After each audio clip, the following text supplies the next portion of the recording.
Halo Pak Elwan, selamat siang. Bagaimana kabarnya? Alhamdulillah Pak. Sehat sih Pak. Saya lihat akhir-akhir ini kok Bapak terlihat kurang semangat.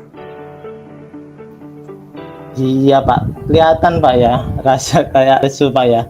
Saya ini merasa sedih Pak, mikirin anak-anak. Nah kebetulan nih, kira-kira ada waktu nggak untuk Pak Bernard? Sedikit waktu lah untuk sharing gitu.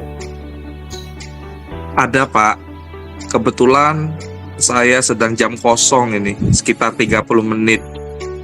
Apakah ada yang bisa saya bantu Pak Elwan? Nah, kebetulan sekali Pak, ini mumpung lagi tadi melamun mikirin anak-anak Pak ya. Jadi saya itu ingin bercerita Pak dengan Bapak mengenai siswa kelas 6 nih Pak. Boleh Pak. Apa tujuan Pak Elwan ingin bercerita dengan saya? Ada masalah apa? Ini saya tuh sedih Pak. Jadi ya mikirin anak tadi. Loh, apa sebabnya kok Pak Elwan bisa sedih? Saya itu merasa tidak berhasil Pak menjadi guru. Loh, kok Pak Elwan bisa berkata seperti itu? Apa sebabnya? Jadi gini Pak ya, saya tuh kan punya 4 siswa. Mungkin Bapak tahu sih, si Kaisar, Marta, Andre, dan Farid. Dia itu kemarin kan kita melakukan evaluasi, jadi dia memiliki nilai di bawah rata-rata Pak. Sedangkan ya sebentar lagi akan kelas 6 kan, jadi takutnya nanti ya kedepannya akan bermasalah kayak gitu. Ya, saya memahami perasaan Bapak. Karena tidak semua anak memiliki kemampuan yang sama. Nah, kira-kira dari permasalahan tersebut, apa hambatan yang Bapak rasakan? Nah, itulah Pak ya yang buat saya itu tambah bingung tuh Pak ya. Karena sebenarnya sih Pak ya, saya itu sudah melakukan beberapa metode. Namun metode pembelajaran, tapi anak tersebut tuh masih memiliki nilai di bawah rata-rata. Makanya tuh saya bingung Pak. Sudah pakai metode ini itu, ibaratnya masih saja Pak. Nah, jadi menurut Pak Elwan, kira-kira ukuran keberhasilan yang ingin Bapak capai untuk siswa Pak Elwan ini seperti apa? Ya, pengen saya sih Pak ya, anak-anak tersebut tuh mendapat nilai yang baik Pak, yang ya kalau bisa sih mendapat nilai 10, tapi ya kalau nggak bisa setidaknya tuh ya mendapat nilai KKM lah, kayak gitu Pak, seperti kayak teman-temannya. Wah, saya salut dengan Pak Elwan. Sedemikian perhatiannya Bapak untuk mereka agar mereka mampu mencapai nilai KKM.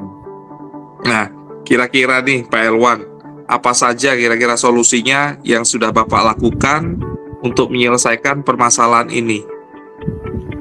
Ya itu tadi Pak, yang kayak saya sudah ceritakan tadi, saya tuh sudah nyoba pakai metode, terus mencoba pembelajaran yang berpihak pada murid seperti yang pernah kita sharingkan kemarin Pak ya. Terus juga mengkomunikasikan hal ini kepada wali murid terkait perkembangan anak tersebut. Nah, lalu ya sudah mencoba model pembelajaran yang bervariasi Pak, kayak gitu. Makanya bingung ini sudah. Wah, luar biasa ya. Saya salut dengan Pak Elwan ini. Saking perhatiannya sudah memberikan yang lebih agar mereka mampu mencapai KKM. Itu menurut saya usaha yang tidak mudah bagi seorang Pak Elwan. Jadi nih, menurut Pak Elwan, ukuran sukses yang ideal dari angka 1 sampai 10 mengenai tindakan Bapak tadi, kira-kira di posisi berapa? Aduh, bingung nih Pak kalau suruh ngukur sih Pak ya. Ya kalau suruh ngasih nilai sih, kira-kira saat ini saya ada di skala 7 lah Pak ya. karena menurut saya masih belum maksimal dan masih ada, apalagi ada siswa yang masih belum mampu dalam menerima pembelajaran dengan baik, dan saya harus terus berlatih untuk mencapai skala 10 itu, karena ya pingin saya kan kalau bisa ya semaksimal mungkin kayak gitu Pak. Ya, super sekali Pak Elwan. Nah, Pak Elwan untuk mencapai skala tersebut, kira-kira strategi apa yang akan Bapak lakukan untuk mencapai tujuan yang Bapak inginkan? Mungkin Pak ya, nanti mohon pendapatnya juga. Kalau menurut saya kan saya sudah mencoba berbagai metode menerapkan pembelajaran berpihak pada murid, tapi sepertinya saya tuh kurang merefleksi diri terkait pembelajaran yang saya berikan Pak. Semestinya kan saya tuh harus lebih menuntun mereka dengan cara mengetahui kebutuhan belajar mereka sesuai dengan minat dan bakat mereka kayak gitu kan. Banyak lebih pembelajaran berdiferensinya tuh mungkin kurang matang mungkin kemarin belajarnya Pak ya. Nah, wah, sudah mantap dan luar biasa sekali Pak Elwan. Jadi nih Pak, menurut Pak Elwan, ukuran sukses yang ingin Bapak lakukan dari rancangan aksi tersebut, itu Bapak akan melakukan apa?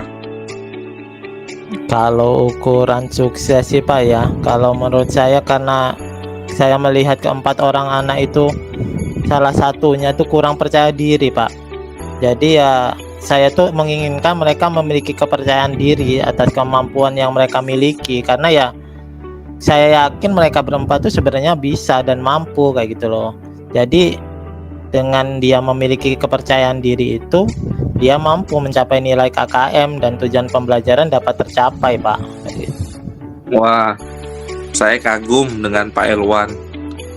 Menurut Bapak, bagaimana cara antisipasi dalam mengatasi hambatan tersebut, Pak? Kalau antisipasi sih, kalau menurut saya Pak ya, yang pertama ya kita berkolaborasi dengan wali siswa dan guru mapel Pak, karena ya kita kan guru mapel juga berperan dalam pembelajaran itu Pak ya. Lalu terus ya menentukan dan menuntun yang jelas. Kita kadang masih butuh latihan lebih Pak, saya sadari Pak ya. Kadang kita menuntut tapi bukan menuntun, dan lalu membimbing mereka dan membangun percaya diri sesuai dengan filosofi KHD yang kita pelajari kemarin Pak.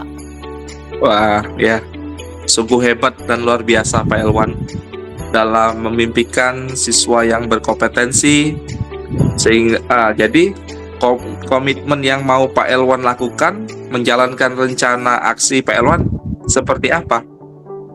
Nah Kak, mungkin kan tadi yang kurang sih menurut saya tadi kan mengenai identifikasi atau asesmen pembelajaran yang berdasarkan murid ya, pembelajaran berdiferensi.